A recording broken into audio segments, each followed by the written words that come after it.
સમાચારો વિગતવાર જોઈએ. નિર્ભર તંત્રને પાપે વધુ એક બ્રિજ ધરાશાયી થયો છે. ગંભીરા બ્રિજ આણંદ વડોદરાને જોડતો આ બ્રિજ ધરાશાયી થયો. ગંભીરા બ્રિજ તૂટવું દુર્ઘટના નહીં, પરંતુ બેદરકાર અધિકારીઓનું આ પાપ છે. આરએનબી વિભાગના વાહિયાત કર્મચારીઓએ તે લોકોની ભૂલના કારણે રાજ્યના રસ્તાઓની આ પ્રકારની હાલત છે. ભ્રષ્ટાચારી અધિકારીઓ હજુ કેટલા નાગરિકોનો ભોગ લઈને સુધરશે, એ સૌથી મોટો અહીંયા સવાલ ઉભો થઈ રહ્યો છે. ગાંધીનગરની એસી ચેમ્બરોમાં બેઠેલા સત્તાધીશોએ જનતાને રામ ભરોસે છોડી દીધી હોય તે પ્રકારની આ ઘટના. ગંભીરા બ્રિજ તૂટવું દુર્ઘટના નહીં, પરંતુ બેદરકાર અધિકારીઓનું આ પાપ છે, એ સ્પષ્ટપણે આ માનવું છે.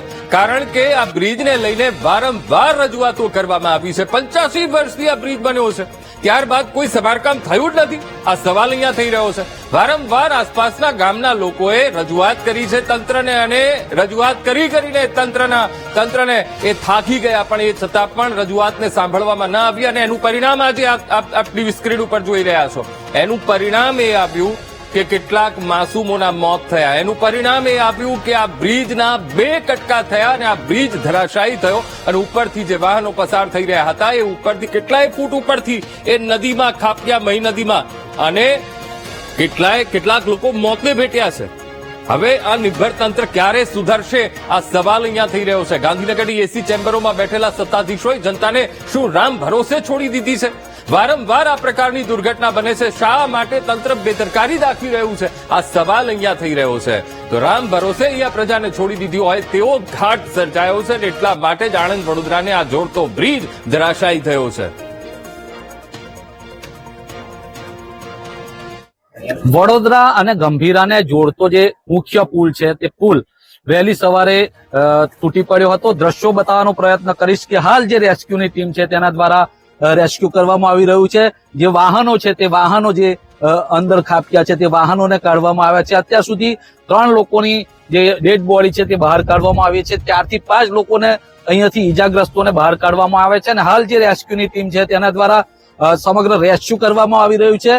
સૌથી મહત્વની વાત એ છે કે જે ઇકો કાર છે તે ઇકો કાર ટ્રકની નીચે ખાબકેલી છે, જેને લઈને જે તકલીફ છે તે પડી રહી છે. આ સાથે સાથે સ્થાનિક લોકો પણ અહીંયા જે મદદ કરવા માટે પહોંચ્યા છે. મહત્વની વાત એ છે કે હાલ જે ગંભીરા બ્રિજ છે તે બ્રિજ તૂટવાને લઈને મોટી દુર્ઘટના સર્જાય છે. ત્યારે સવાલ એ થાય છે કે શું તંત્ર આ અકસ્માતની રાહ જોતું હતું? Ghanshyam Patel, VTV news, Anand. હવે તંત્રના પાપે એટલા માટે કારણ કે આ દુર્ઘટના નહીં, તંત્રની બેજવાબદારી છે, તંત્રની બેદરકારી છે ને તંત્રનું પાપ છે. 85 વર્ષ જૂનો આ બ્રિજ જર્જરિત હાલતમાં હતો. તંત્રના ધ્યાને કેમ ના આવ્યો? આજ મુદ્દે સંવાદદાતા માનુ ચાવડા લાઈવ જોડાઈ ગયા છે. માનુ, આણંદ વડોદરાને જોડતો આ ગંભીરા બ્રિજ એકાએક એ ખાબક્યો, 2 કટકા થયા અને કેટલાય વાહનો, કારણ કે જ્યારે વધુ વાહનો ત્યાંથી પસાર થઈ રહ્યા હતા ત્યારે આ બ્રિજ ધરાશાયી થયો છે. હવે કેટલા લોકોના મોત થયા છે, અત્યારે બચાવ કામગીરી કેવી રીતે ચાલી રહી છે? માનું અંકુર, આ તંત્રની ગંભીર બેદરકારી છે ને એના કારણે જ આ દુર્ઘટના સર્જાઈ છે. કારણ કે વર્ષોથી આ રજૂઆત કરવામાં આવતી હતી કે બ્રિજ જર્જરિત છે અને રિપેરિંગ કરવામાં આવે. આપ આ દ્રશ્યો જોઈ રહ્યા છો, અત્યારે બચાવ કામગીરી કરવામાં આવી રહી છે. એક ઇકો ગાડી છે અને બહાર કાઢવામાં આવી છે. એમાંથી 4 જેટલી ડેડ બોડી મળી છે. હજુ અંદર 5 થી વધારે વાહનો દેખાઈ રહ્યા છે. સ્પષ્ટ રીતે ટ્રક, અન્ય 2 નાના વાહનો, એક મોટું વાહન છે એના ખાલી ટાયર જ દેખાઈ રહ્યા છે. ત્યાં પણ અત્યારે સ્થાનિક તરવૈયા અને બચાવ રાહત કામગીરી કરતા લોકો છે પહોંચ્યા છે અને બચાવની કામગીરી છે કરવામાં આવી રહી છે. સ્થાનિક લોકો જોડાયા છે. પરંતુ આપ આ દ્રશ્યો જે બ્રિજના જોઈ રહ્યા છો, બ્રિજ જર્જરિત હતો. ગંભીરાથી પાદરાને જોડતો આ બ્રિજ છે મહીસાગર નદી ઉપરનો, અને વચ્ચેનો ભાગ છે તૂટી પડ્યો છે. વહેલી સવારે આ 7 વાગે ઘટના બની, અને આ ઘટના જયારે બની ત્યારે અનેક વાહનો, એટલે નોકરી ધંધે જતા લોકો હતા અને એમના જે વાહનો જઈ રહ્યા હતા એ વાહનો અહીંયા નીચે પટકાયા છે. એક પછી એક ઉપર વાહનો પડ્યા છે, ને એના કારણે અંદર જે હતા એ તમામ લોકો મૃત્યુ પામ્યા છે. એવી અત્યારે આ વિગત છે પ્રાપ્ત થઈ રહી છે. સ્થાનિક તરવૈયા, સ્થાનિક લોકો છે આપ જોઈ રહ્યા છો, દોરડાથી વાહનો ખેંચી અને બહાર કાઢવાનો પ્રયત્ન કરી રહ્યા છે. એનડીઆરએફ અને ફાયર બ્રિગેડની ટીમો પણ પહોંચી છે. બચાવ અને રાહત કામગીરી કરવી બહુ જ કઠિન છે, કારણ કે નદીનો કાદવ છે અને ત્યારબાદ પાણી છે. આ પાણીમાં વાહનો પડ્યા છે અને એને કાઢવા અત્યારે મુશ્કેલ પડી રહ્યા છે. ક્રેનની મદદ લેવામાં આવે તો જ સરળતાથી આ વાહનો કાઢી શકાય, પરંતુ જે બ્રિજ છે એ પણ બ્રિજ જર્જરિત છે, એના ઉપરથી કેવી રીતે કામગીરી કરવી તંત્રને એ પણ એક મોટી મુશ્કેલી છે. લોકો અત્યારે મદદ માટે આવ્યા છે, પરંતુ જે લોકો અંદર ફસાયા હતા, જે અંદર વાહનોમાં છે, એ લોકો મૃત્યુ પામ્યા છે. ઇકો કારમાંથી 3 જેટલી ડેડ બોડી છે અત્યારે કાઢવામાં આવી છે. અન્ય વાહન છે અને ખેંચવાની હવે કામગીરી છે કરવામાં આવી રહી છે. અત્યારે તો રાહત અને બચાવ કામગીરી માટે તંત્રમાંથી અધિકારીઓ, કલેક્ટર, તમામ લોકો પહોંચ્યા છે. બચાવ અને રાહત કામગીરી કરવામાં આવી રહી છે. કેટલા લોકો હજુ અંદર હશે ફસાયેલા એ કંઈ આંકડો નિશ્ચિત થતો નથી. એક પછી એક વાહન જ્યારે બહાર નીકળશે ત્યારે જ સાચી ખબર પડશે કે કેટલા લોકો અંદર ફસાયેલા હતા.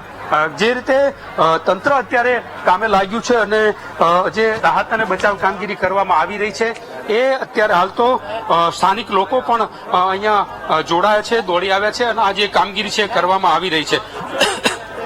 તંત્ર અત્યારે હાલ રાહત અને બચાવ કામગીરી કરી રહ્યું છે, પરંતુ હજુ પણ અહીંયા સાધનો છે, જે સામગ્રી છે એ કાચી પડતી હોય એવું લાગી રહ્યું છે.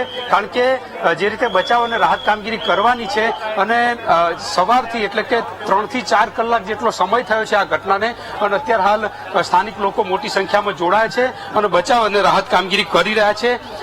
કાદવ કીચડ છે અને એની અંદરથી આ બધા વાહનો છે ખેંચીને બહાર લાવવાના છે. એ અત્યારે મથામણ કરવામાં આવી રહી છે કે કેવી રીતે જલ્દીથી જલ્દી આ રાહત અને બચાવ કામગીરી થઈ શકે. એના માટે થઈને અત્યારે પ્રયત્નો કરવામાં આવી રહ્યા છે. સતત તંત્ર છે બીજી મશીનરી છે એ પણ મંગાવી રહ્યું છે, પરંતુ જે જર્જરિત બ્રિજ હતો એને રિપેરિંગ ન કરવામાં આવ્યો અને એના કારણે જ આ જે સ્થિતિ છે સર્જાઈ છે. લોકો જે રીતે અહીંયા બચાવ અને રાહત કામગીરી કરી રહ્યા છે, જે રીતે હું પ્રયત્ન કરું છું, જિલ્લા પોલીસ વડા પણ અહીંયા છે, એમની સાથે વાત કરવાનો પ્રયત્ન કરું કે શું કહી રહ્યા છે. સર, કેવી રીતે કામગીરી ચાલી રહી છે, કેટલી મદદ માંગી રહ્યા છે, કોની મદદ લઈ રહ્યા છીએ આપણે? સર,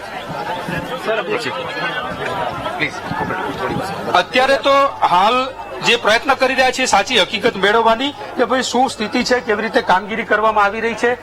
એસપી અહીંયા છે, તમામ અધિકારીઓ પહોંચ્યા છે. જે રીતે જે ટ્રાફિક છે એ ડાયવર્ટ કરવામાં આવ્યો છે, ટ્રાફિકનું નિયમન કરવામાં આવી રહ્યું છે અને આ જે કાર્યવાહી છે કરવામાં આવી રહી છે. જે બ્રિજ જર્જરિત હતો, અનેક વર્ષોથી આની રજૂઆત કરવામાં આવતી હતી કે બ્રિજનું રિપેરિંગ કરવામાં આવે, પરંતુ રિપેરિંગ નહીં કરી અને આ જે દુર્ઘટના આજે સર્જાઈ છે ને એના કારણે જ આ દુર્ઘટના થઈ છે. ફરીવાર હું પ્રયત્ન કરું છું એસપી સાહેબ સાથે વાત કરવાનો. રોહન આનંદ છે અહીંયા અને એમની સાથે વાત કરવાનો પ્રયત્ન કરું કે શું કહી રહ્યા છે. સાહેબ, વિગત તો લેવા દો, મીડિયાને વિગત છુપાવશો, વિગત તો લેવા દો અમને. એસપી સર, એક થોડી વાર પછી. અરે કેમ પણ સાહેબ, મીડિયાને એસપી સાહેબ મીડિયાને વિગત નહીં આપે. સાહેબ વિગતો મેળવીને આપને આપી. કઈ વિગત નથી અત્યારે સાહેબ જોડે. મને પ્રયત્ન કરવા દો સાહેબ જોડે જવાનો, મને પૂછવા દો. સાહેબ સાહેબ ઉભા છે ને, મને વાત કરવા દો સાહેબ. અરે બધાને એક સાથે બાઇટ એટલે મીડિયાને વિગત આપો, બધાને બોલાવી લો, એટલે જ બાઇટ લેવી છે. શું કહેશો, શું કહેશો, શું કહેશો, કોને? તંત્રને અત્યારે હાલ તો તંત્રમાંથી કોઈ બોલવા તૈયાર નથી. રાહત અને બચાવ કામગીરી કરવામાં આવી રહી છે. કલેક્ટર પહોંચ્યા છે, એસપી પહોંચ્યા છે, તમામ અધિકારીઓ અહીંયા પહોંચ્યા છે. રાહત અને બચાવ કામગીરી કરવામાં આવી રહી છે. વાહનો અંદર છે અને એના કારણે કેવી રીતે લોકોને બહાર કાઢવા એના માટેના પ્રયત્નો ચાલી રહ્યા છે.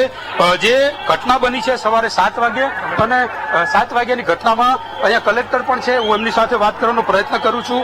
શું કહી રહ્યા છે કલેક્ટર સાહેબને વાત કરું.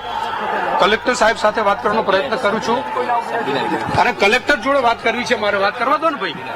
સર, શું કહો છો આ ઘટનામાં કેવી રીતે કાર્યવાહી ચાલી? થોડી વાર આ રેસ્ક્યુ ઓપરેશન થઈ જાય ત્યાર પછી આપણે રિસ્પોન્સ આપીએ છીએ, એટલે થોડી વખત આપ વેઇટ કરી લઈએ. એનડીઆરએફ કે અન્ય થોડી વખત આપ વેઇટ કરી લઈએ, 5 મિનિટ વેઇટ કરી લઈએ, પછી આપણે અમને ફીડબેક આપીશું. ઓકે. બચાવ અને રાહત કામગીરી કરવામાં આવી રહી છે અને એનું આયોજન ચાલી રહ્યું છે. વિગતવાર વિગત આપવામાં આવશે એવું કલેક્ટર કહી રહ્યા છે. મામલો જે છે એ અત્યારે હાલ તો જે બચાવ અને રાહત કામગીરી છે એ કરવા માટેના પ્રયત્નો ચાલી રહ્યા છે. એક પછી એક વાહનો બહાર કાઢી અને બચાવ અને રાહત કામગીરી છે કરવામાં આવી રહી છે. કલેક્ટર સહિતના અધિકારીઓ પહોંચ્યા છે સવારથી જ. તંત્રએ જે રીતે આ બ્રિજ રિપેરિંગ ન કર્યો અને એના કારણે આ દુર્ઘટના સર્જાઈ છે એ સત્ય વાત છે. જી માનું, જો તંત્રએ રજૂઆતો સાંભળી હોત તો આ પ્રકારની ઘટના ન બની હોત. એસપીએ એસપીએ અને સાથે સાથે કલેક્ટરે આ સમયે અહીંયા ઊભું ન રહેવું પડ્યું હોત. જો તંત્રએ સાંભળ્યું હોત તો, આરએનબી વિભાગે સાંભળ્યું હોત તો, સ્ટ્રક્ચર રિપોર્ટને જો ધ્યાને લીધો હોત, અને સ્થાનિકો વારંવાર રજૂઆતો કરીને થાક્યા હતા. પૂર્વ ધારાસભ્ય તેમણે પણ રજૂઆતો ખૂબ કરી હતી. જો તેમણે એ સાંભળી હોત રજૂઆત તો આ પ્રકારની ઘટના ન બને, આ પ્રકારની પરિસ્થિતિ ઊભી ન થાત. માનું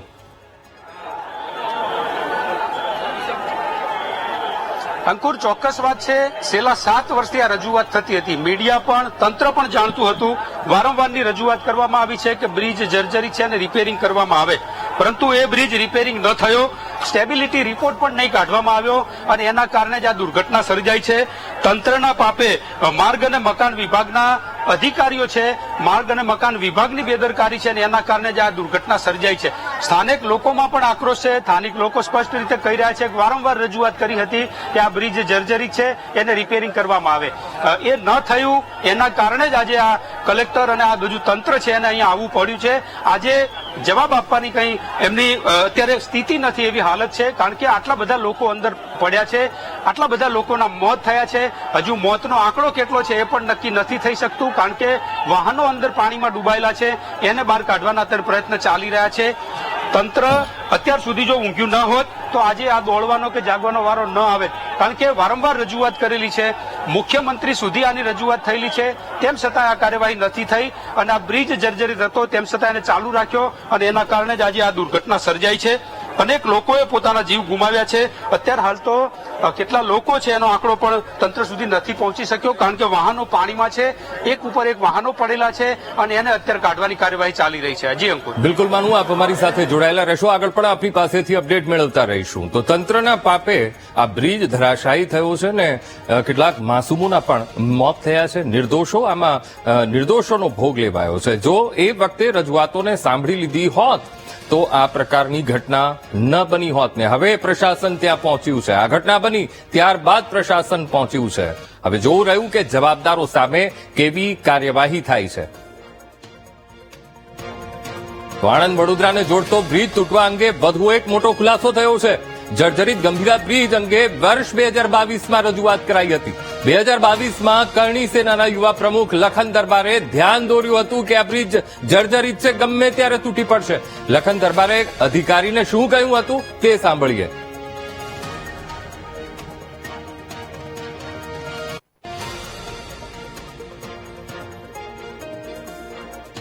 તો વારંવારની રજૂઆત તેઓએ કરી હતી, તે છતાં પણ જવાબદાર અધિકારીઓએ ગંભીરતા ન દાખવી અને એના કારણે આ પરિણામ આપણે આજે જોઈ રહ્યા છીએ. સાથે લખન દરબારે એ પણ કહ્યું કે કોઈ કાર્યવાહી ન કરવાને લીધે આ બ્રિજ તૂટી પડ્યો છે.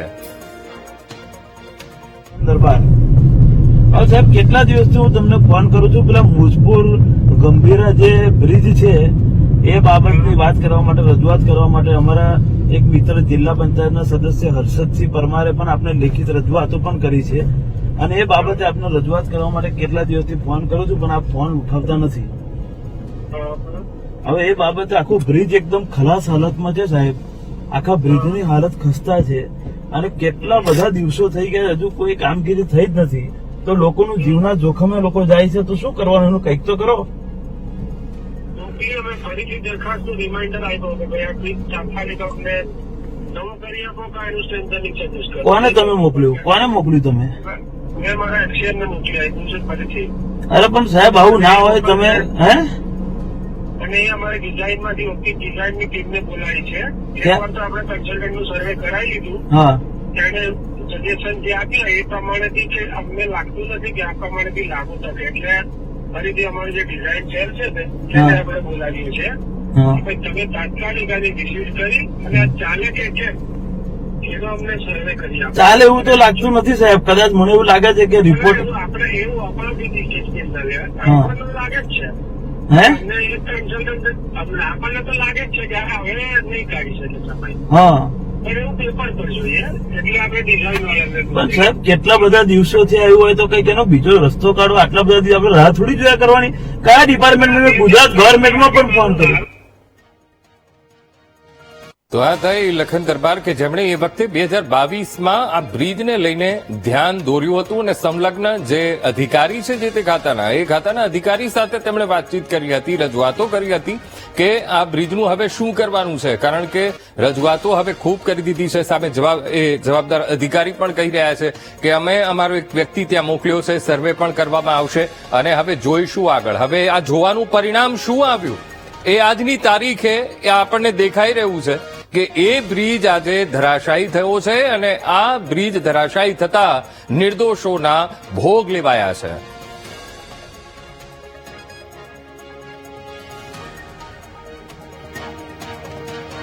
તો ગંભીરા બ્રિજ તૂટી પડ્યા પછી પણ આરએન્ડબી વિભાગનું નઘરોળપણું, દુર્ઘટના પછી પણ બ્રિજ જર્જરિત હોવાનો આરએન્ડબી વિભાગ ઇનકાર કરી રહ્યો છે. 40 વર્ષ જૂનો બ્રિજ આરએન્ડબી વિભાગને જૂનો લાગતો નથી. જવાબદારી લેવાને બદલે તપાસનું ગાણું ગાઈ રહ્યા છે આરએન્ડબી વિભાગ. બ્રિજની લાઈફ 100 વર્ષની હોવાનું આરએન્ડબી વિભાગનું નિવેદન અને બ્રિજ બંધ કરવાની માંગ ઉઠી જ ન હોવાની તેમણે વાત કરી. સાથે અગાઉ ડેમેજ થયેલો બ્રિજ રિપેર કરાયો હોવાનું પણ આરએન્ડબી વિભાગ કહી રહ્યું છે. બ્રિજ લગભગ 1985-86 માં બનેલો છે અને લગભગ 40 વર્ષ જેવું આ બ્રિજને થયું છે. સાહેબ સમયગાળો પૂરો થઈ ગયો તો પણ કેમ એનું ના, બ્રિજનું તો જનરલી લાઈફ 100 વર્ષની હોય છે, એટલે બ્રિજમાં 40 વર્ષ પૂરા થયા છે પણ એનો સમયગાળો પૂરો નથી થયો હજી. સર, પરંતુ અનેકવાર આ બ્રિજ છે તે જર્જરિત થયો. 3 વર્ષથી અમારા દ્વારા છે તે મીડિયા દ્વારા છે તે તંત્રને જગાડવાનો પ્રયત્ન કર્યો. આખરે બંધ કરવાની માંગ પણ જિલ્લા પ્રમુખ હાલ કોંગ્રેસના છે તેઓ દ્વારા કરવામાં આવી હતી, તેમ છતાં કોઈ કાર્યવાહી હાથ ધરવામાં સદર બ્રિજને જર્જરિત હોવાના અહેવાલ પ્રસિદ્ધ થયા છે પરંતુ બંધ કરવાની કોઈ માંગ અમારી પાસે આવી નથી. અને વધુમાં ગયા વર્ષે જ અત્યારે જે જર્જરિત હતો તે ઉપર વેરિંગ કોટ ને એમાં ડેમેજ દેખાયેલો હતો. પેલા એક પ્રશ્નનો જવાબ જે ગયા વર્ષે અમને જે માલુમ પડેલું હતું અને ગયા વર્ષે ઓલરેડી એના ઉપર વેરિંગ કોટની ઉપર માસ્ટિક અસ્ફાલ્ટ અને ફૂટપાથ રિપેરિંગ ની બધી કામગીરી કરવામાં આવેલી હતી અને હાલમાં ચાલુ વર્ષે બી જે ખાડા ને એવું ત્યાં બ્રિજમાં દેખાયું હતું એ માસ્ટિક આસ્ફાલ્ટમાં ડેમેજ હતું અને એની રિપેરિંગ બી આપણે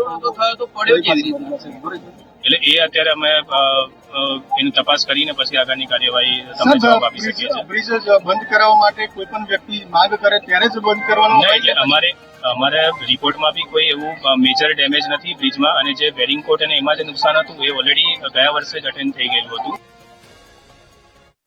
110 નંબર